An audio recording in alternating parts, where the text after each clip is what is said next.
This is your real estate update chat for July 20th, 2022. All right, so we're here with Dan Max, good friend of mine.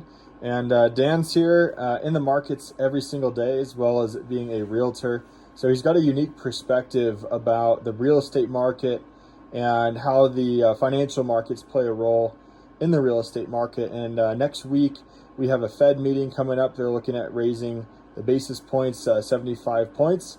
And so there's some mass panic and a lot of confusion going on right now, and just wanted to get a different opinion here and a different take on the market that I think a lot of you will find valuable. So Dan, tell us what's really going on, what's gone on in the past, how do we interpret what's going to happen, and what do you think?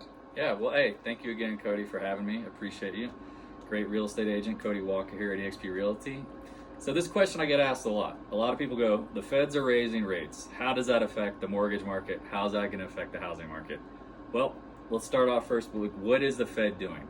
When they raise interest rates 75 basis points, does that actually raise the mortgage market interest rates? No, they're not the same. The 75 basis point rate hike is an interbank lending rate. So banks lend money to each other for liquidity in the economy. They're raising the rates from which the banks can borrow from the feds and the feds can borrow from the banks. Totally different. You and I go into the mortgage market trying to buy or trying to get a mortgage. That's different. Does that make sense? Those are what the banks are lending each other. Okay. Not what you and I can go to a bank to borrow money. Because what they're doing when they raise the interest on the interbank lending, it's to pull liquidity out of the system, right? They don't want as much money being lent from bank to bank because what? If you have inflation, what's the best way to cure monetary inflation with too much money in the system? Pull money out, right? Not make it as easy to borrow, right? So that affects how banks lend money. So let's tie it back now to how's that affect the mortgage market and say what mortgage brokers are doing. Ultimately what that does, depending on near term or long term, remember the rates are based on inflation.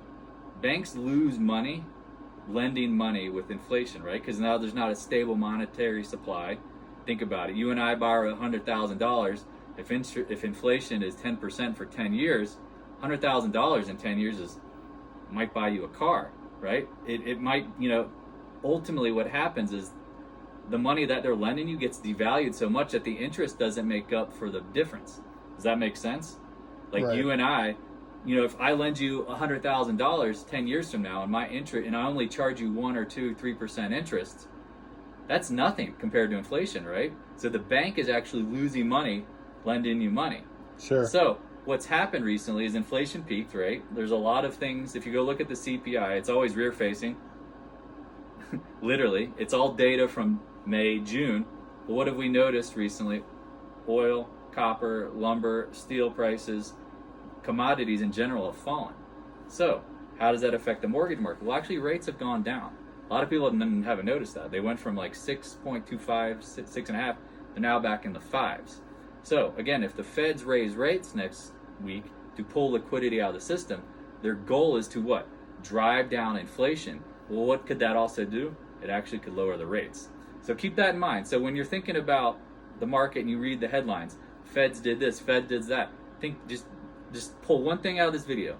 It's the interbank lending rate. It's not what you and I borrow from the bank. It's what the banks loan each other and the feds borrow from the banks at. I hope that helps.